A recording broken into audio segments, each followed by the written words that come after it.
വരൂ, നമുക്ക് ഇന്ത്യയുടെ ആദ്യത്തെ മഹാസാമ്രാജ്യമായ മൗര്യന്മാരുടെ കഥ കേൾക്കാം. പുരാതന ലോകം കണ്ട ഏറ്റവും ശക്തമായ സാമ്രാജ്യങ്ങളിൽ ഒന്നായിരുന്നു ഇത്. യുദ്ധം ചെയ്ത് വെട്ടിപ്പിടിച്ച ഒരു സാമ്രാജ്യം. അപ്പോ അതിന്റെ ഏറ്റവും വലിയ ചക്രവർത്തി പെട്ടെന്നൊരു ദിവസം അക്രമം ഉപേക്ഷിച്ചത് എന്തിനായിരിക്കും? ആ കഥയൊന്ന് നോക്കാം. ഇതാണ് ആ ചക്രവർത്തി, അശോകൻ. തന്റെ ക്രൂരതയ്ക്കും സൈനിക മുന്നേറ്റങ്ങൾക്കും പേരുകേട്ടയാൾ.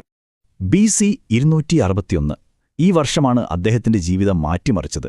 കലിംഗ പിടിച്ചടക്കാനായി ഒരു ഘോര യുദ്ധം നടന്നു. ആ യുദ്ധം വരുത്തിവെച്ച ഭീകരമായ നാശനഷ്ടങ്ങളും കൂട്ടക്കുരുതിയും അദ്ദേഹത്തെ വല്ലാതെ ഉലച്ചു. അങ്ങനെ യുദ്ധത്തിന്റെ വഴിയായ ഭീരിഘോഷം ഉപേക്ഷിച്ച് അദ്ദേഹം ധമ്മമെന്ന പുതിയ പാത തിരഞ്ഞെടുത്തു, അഹിംസയുടെ പാത. അപ്പോൾ അശോകന്റെ ഈ മാറ്റം ശരിക്കും മനസ്സിലാക്കണമെങ്കിൽ അദ്ദേഹം ഭരിച്ചിരുന്ന ആ സാമ്രാജ്യത്തെക്കുറിച്ച് നമ്മൾ അറിയണം. ചന്ദ്രഗുപ്ത മൗര്യൻ സ്ഥാപിച്ച സാമ്രാജ്യം, അദ്ദേഹത്തിനു ശേഷം ബിന്ദുസാരൻ, പിന്നെ അശോകൻ. അദ്ദേഹമാണ് സാമ്രാജ്യത്തെ ശക്തിയുടെ കൊടുമുടിയിലെത്തിച്ചത്. അതൊരു ചെറിയ സാമ്രാജ്യമായിരുന്നില്ല. പാടലിപുത്രൻ തലസ്ഥാനം, പലതരം ഭൂപ്രകൃതികളിലൂടെ പരന്നുകിടന്ന ഒരു വൻ ശക്തി. ഇത്രയും വൈവിധ്യമുള്ള ഒരു ജനതയെ ഒന്നിച്ചു നിർത്താൻ അശോകൻ കണ്ടെത്തിയ വഴിയായിരുന്നു ധമ്മം. അതൊരു പുതിയ ജീവിത രീതിയായിരുന്നു.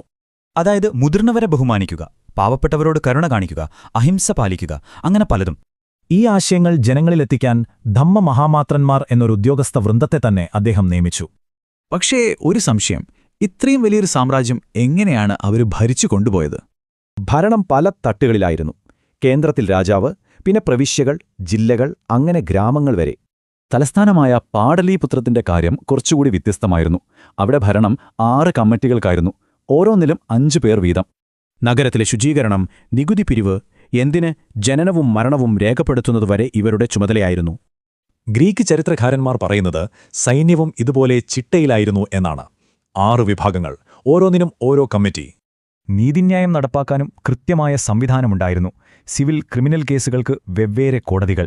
അവസാന വാക്ക് രാജാവിൻ്റേതായിരുന്നു. അപ്പോൾ ഇത്രയും വലിയൊരു സംവിധാനം പ്രവർത്തിപ്പിക്കാനുള്ള പണം എവിടെ നിന്ന് വന്നു? നമുക്കവരുടെ വരുമാനം എങ്ങനെയെന്ന് നോക്കാം. പ്രധാന വരുമാനം ഭൂനികുതി തന്നെ. പക്ഷേ അതുമാത്രമല്ല, ഖനനം, കച്ചവടം, എന്തിന് ആയുധനിർമ്മാണം വരെ സർക്കാരിന്റെ നിയന്ത്രണത്തിലായിരുന്നു. നമുക്കിത്രയും വിവരങ്ങൾ എങ്ങനെ കിട്ടി എന്നല്ലേ? അതെല്ലാം പണ്ടുകാലത്തെ പല രേഖകളിൽ നിന്നും കണ്ടെത്തിയതാണ്. മെഗസ്തനീസിന്റെ ഇൻഡിക, കൗടില്യന്റെ അർത്ഥശാസ്ത്രം, പിന്നെ എല്ലാറ്റിലും പ്രധാനമായി അശോകന്റെ ശിലാശാസനങ്ങൾ. അധികാരത്തിൽ കെട്ടിപ്പടുത്ത ഒരു സാമ്രാജ്യത്തെ ധാർമ്മികത കൊണ്ട് മാത്രം ഭരിക്കാനാകുമോ?